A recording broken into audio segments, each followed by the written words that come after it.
I'm Liz, and by some twist of fate, I'm married to the most amazing guy I've ever met, Alex. We're both 28, living in our own place, paying our bills, and building a life together. It's been a year since we said I do, and things have been great. Except for one small issue. Alex's parents. Don't get me wrong, I didn't expect to be the perfect daughter-in-law. But I also didn't think I'd feel like an unwelcome guest. The first time I met my in-laws, it felt like I was walking into a lion's den. My mother-in-law, Jane, gave me this look as if she was trying to decide whether I was a bother or just boring. I could tell she had already judged me before I even said hello. Alex had warned me about his mom on the way there, saying she can be a bit much, but don't take it to heart. I tried not to, but it was tough. During dinner, as I was passing the salt, Jane said, Stephanie used to cook such wonderful meals. Remember that risotto, honey? She asked Alex, who just nodded with a tight jaw. Yeah, I remember, he replied without looking at me. I sat there with the salt shaker in my hand, feeling invisible. They all talked about Stephanie like I wasn't even there. It hurt, but I forced a smile and said, sounds like she was a great cook. Jane smiled back, but it didn't reach her eyes. Oh, she was. She was a lot of things, she said. That night, I told Alex how I felt. It's like she's comparing me to a ghost, I said. Alex hugged me and said, you're the one I chose, Liz. That's all that matters. I wanted to believe him, but as I would soon learn, Jane had her own plans, and I was just a piece in her game. I just didn't realize it yet. Living with a food allergy isn't just inconvenient, it's like having a constant reminder of danger. Since I was a kid, peanuts have been my worst enemy. It all started with a spoonful of peanut butter and a trip to the emergency room that made it clear, keep me away from peanuts and a bunch of other foods if you want me to stay safe. It's not just peanuts though. Soy, peas, cherries, almonds, tomatoes, apricots, bananas, and even potatoes are off limits. It's a list that makes waiters raise an eyebrow and friends think twice before inviting me over for dinner. It's also a list that my mother-in-law, Jane, knows by heart. Yet she somehow questions it every time we're over for dinner. Are you sure you can't even have a little bit of this pie? It has almond extract, she asks, sounding concerned but also doubtful. I'd smile politely, even though I'd rather not, and say, yeah, I'm sure. Thanks though. It was the same routine every time. I remember one family gathering. I was going through the buffet line, trying to remember what I could and couldn't eat. Alex was next to me, helping me find safe options. That's when Jane appeared with a sugary smile and said, Liz, you have to try this casserole. I made sure it's Liz-friendly, but the look in her eyes didn't match her sweet tone. Alex paused with his fork and asked, Mom, you use cream of mushroom soup in this, right? He knew many brands include soy, which I can't have. Jane's smile slipped for a moment. Oh, I think so. It should be fine, she said, but we both knew it wasn't. I left the casserole untouched, making excuses to avoid eating it. The incident stuck with me. It felt like a small win in a battle where Jane had the upper hand because she controlled the kitchen. Navigating my food allergies has become a careful process. Eating out is like a strategic mission. Alex and I were at our favorite Italian restaurant, one that understands food allergies well. I gave my usual list of what I couldn't eat to the waiter, and Alex watched me with those caring eyes of his. Are you okay? He asked after the waiter left. Yeah, I'm fine. I just hate making a fuss, I replied, folding my napkin. You're not making a fuss. You're making sure you don't, die, he said, half joking, half serious. I laughed, feeling grateful. After dinner, as we walked under the clear night sky, I felt happy. Then my phone buzzed with a text from Jane. Her message was like a dark cloud over the night. Be careful, Liz. Not everyone takes your condition seriously. Wouldn't want anything to happen to you. I read the text from Jane to Alex, and he put his arm around me, pulling me close.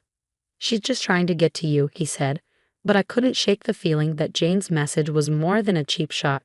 It felt like a warning.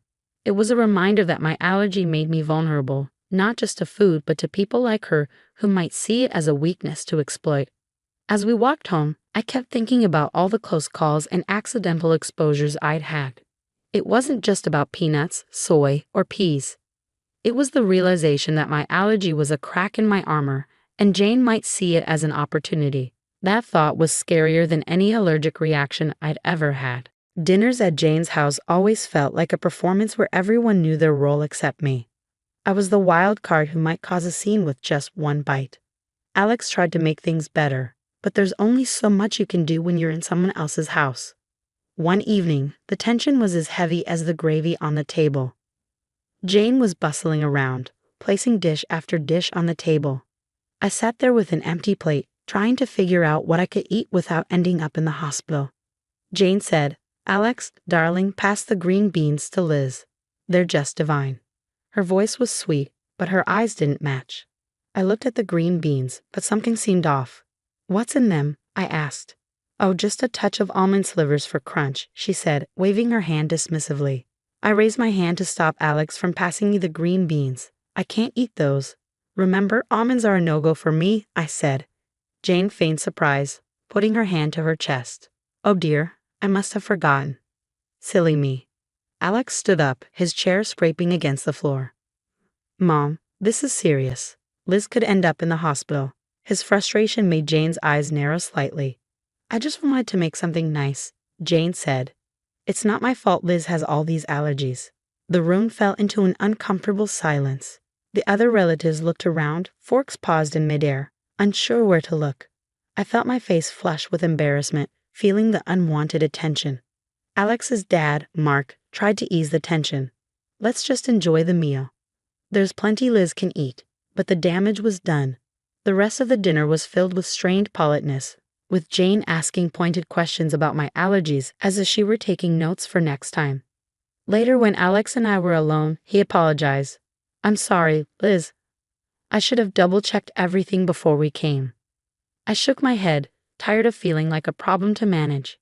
"It's not your fault, but I'm starting to think your mom does this on purpose." He didn't answer, and he didn't need to. We both knew the truth. Jane seemed to serve up a side of malice with every meal, and I was the main course. I could always tell when Jane had been working on Alex. He'd get this distant look, as if he was looking at me, but also looking through me, weighing her words against his own judgment. That evening it was like a cloud had settled over him. I knew something was up before he even spoke. "Mom thinks we should." "Well, she thinks we might not be thinking about the future enough," Alex muttered, not meeting my eyes as he fiddled with the TV remote. "The future?" I asked, feeling a sinking sensation in my gut. "Yeah, you know kids and your health issues," he said, the word issues hanging awkwardly between us. I felt a tightness in my chest. "She talked to you about my allergies again, didn't she?" He sighed and set the remote down. "She's just worried, Liz. She thinks it's a lot for us to handle, especially if we want a family." I bristled. "We've talked about this. I've managed so far, haven't I? And there are plenty of people with allergies who have kids." Alex ran a hand through his hair, a sure sign he was stressed. I know. It's just that she has this way of making me doubt things." The room was quiet and the tension was thick. I watched Alex, the man I loved, struggling with the seeds of doubt his mother had planted. "Alex, do you doubt us?" I asked, my voice barely a whisper. He looked up, his eyes clear and firm. "No, I don't. I just hate that she keeps bringing it up. I hate that it makes us fight." I reached for his hand, our fingers intertwining. "We're not fighting. We're on the same side, remember?" He nodded and pulled me into a hug. "You and me against the world, right?" "Right," I said.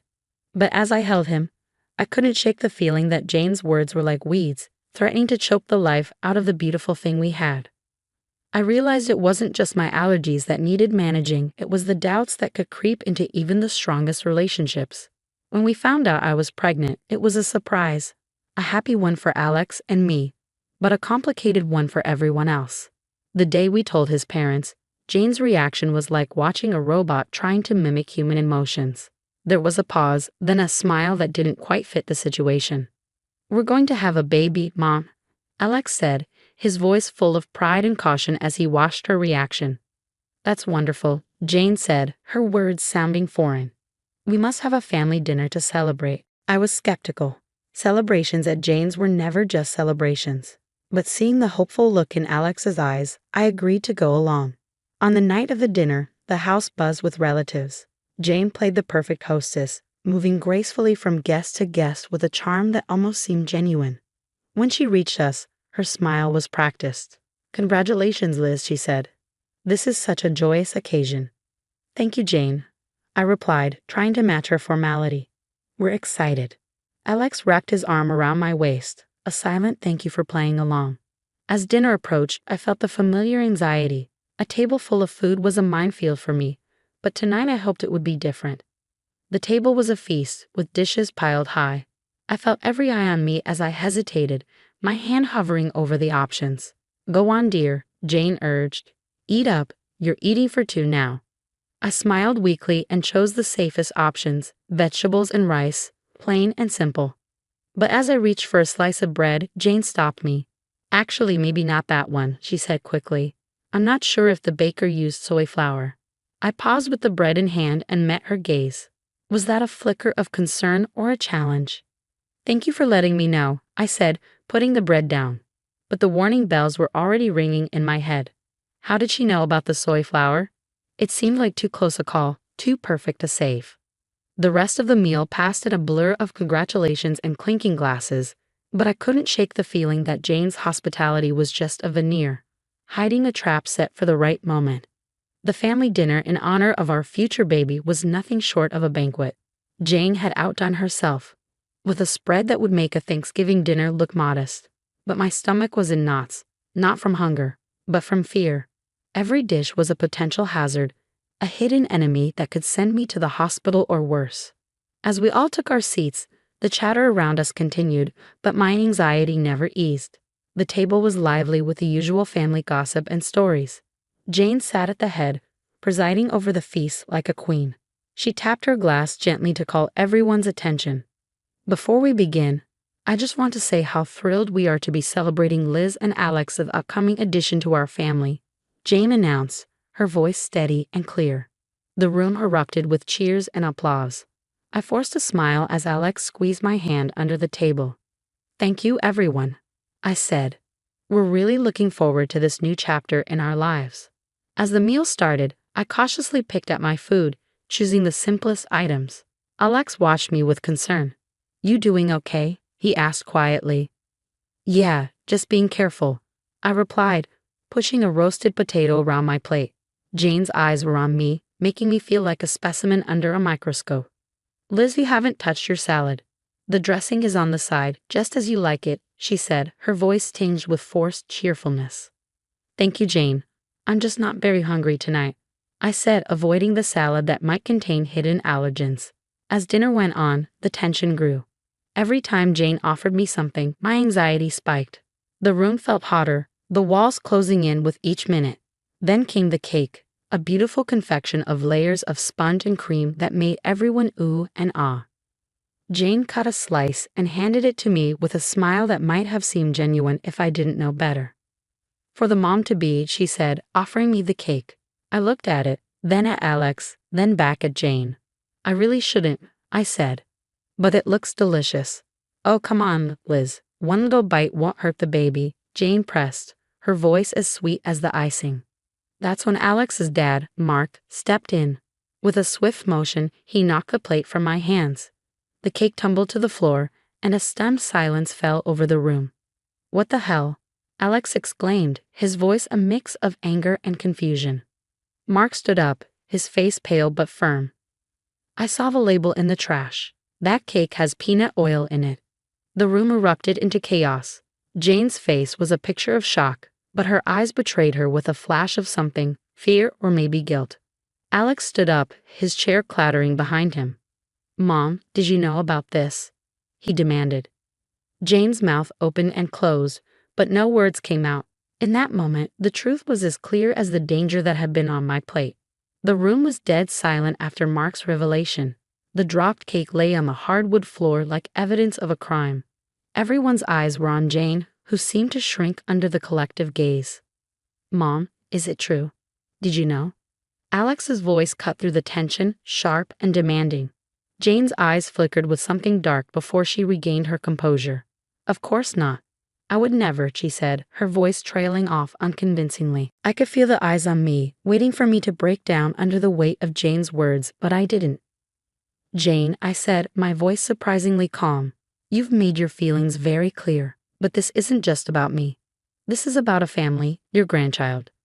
Jane looked away, her jaw clenched. For the first time, I saw a hint of fear in her eyes. Maybe she realized that her actions hadn't just endangered me, but also her relationship with her son, her reputation, everything. The rest of the evening was a blur, arguments, tears, and hushed conversations as the family tried to process what had happened. Alex and I left early, the weight of the night heavy on our shoulders. We didn't speak much on the drive home. What was there to say? The truth was out, and with it, the facade of a polite, if not happy, family was shattered. All because of a peanut. The drive home was quiet, the kind of silence that's heavy with unspoken words. When we finally walked through our front door, Alex and I just stood there, the echo of the night's drama still ringing in our ears. Alex was the first to break the silence. "I can't believe my own mother would do something like that," he said, his voice hollow. I sat down on the couch, the cushion offering little comfort. "I know it's a lot to take in," he said, sitting beside me and taking my hands in his. "I'm so sorry, Liz. This is unforgivable." I looked at him, seeing the pain in his eyes, and my heart ached. "It's not your fault, Alex. We couldn't have known she'd go this far." But the truth was clear. Jane had crossed a line, and there was no going back. The family was in pieces. Some stood by us, shocked and appalled by Jane's actions, while others struggled to grasp the reality of the situation. The next few days were a whirlwind. Alex's phone buzzed constantly with messages and calls from relatives wanting to express their shock, support, and apologies. Through it all, there was a deafening silence from Jane. No apologies, no explanations, nothing. A week later, Alex told me the news. "Dad's left her," he said. "He can't get past what she did. It's been a long time coming." I wasn't sure how to feel, relief, sadness, or pity. "And Jane?" I asked tentatively. "She's not handling it well," Alex replied, a twinge of regret in his tone. "She's alone now." We sat in our living room, surrounded by the walls we'd painted together and the furniture we'd picked out during countless trips to the store. It was our home, filled with our memories and love. Outside, a storm brewed, threatening to uproot everything we knew. But in that moment, I realized that no matter what happened, we had each other. We were a team about to bring a new life into the world, and that was what mattered. "I love you, Liz," Alex said, pulling me close. "I love you too," I whispered back. The fallout from that night would linger, and the scars it left on our family would take time to heal. But as I looked at Alex, at the life we'd built, and at the future we were about to embark on, I knew that we'd weather any storm together. As for Jane, she was a chapter in our lives that we had closed, a story that wouldn't define us.